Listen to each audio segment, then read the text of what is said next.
When I look at the future of digital media, it's going to be global, it's going to be cross-platform, it's going to be multiple revenue sources, diversified revenue, and all of those different businesses will work together as opposed to being at odds with each other. We look at our business as reaching consumers at unprecedented scale on social and mobile platforms, and then using that scale and that reach and that deep connection with our audience to expand into a bunch of businesses that reinforce each other and build on each other.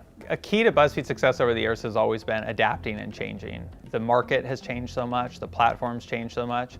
At first there was an explosion of different new platforms. Now the issue is more there's a few big platforms, but they change quickly and they make policy decisions and product decisions that have a big impact on content creators. The platforms don't understand how content is made because they don't make it.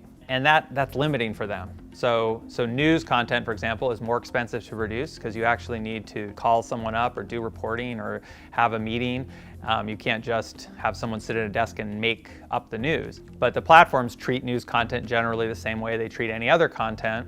And so that leads to people sitting in a room making up news, which is really bad for the world and bad for democracy, because there's not an economic model that says, hey, this content costs more and it's important to get it right and we need to spend more. I think the place where there are bigger challenges in the industry are companies that have really invested a lot in a cost structure that's made for print or for TV, and then the economics of digital are very different. You have to be able to make more content at a lower cost that reaches a much larger audience in order to build a strong business. The worst example probably is local newspapers. Local reporting is really important, and no one has really cracked that model for digital. It costs the same amount of money to make a piece of content that is has an addressable audience of a couple million people instead of billions of people. There's a lot of smart people trying different things, but it is a hard problem because the internet really favors content that has global appeal.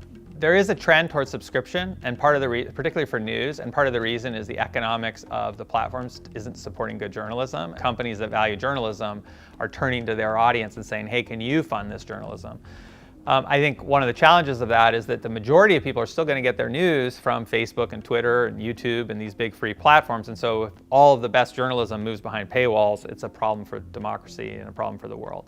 So I think that there needs to be high quality journalism that is freely available to the public. We need companies to care about informing the public and putting content into the world that is beneficial to a diverse, informed public.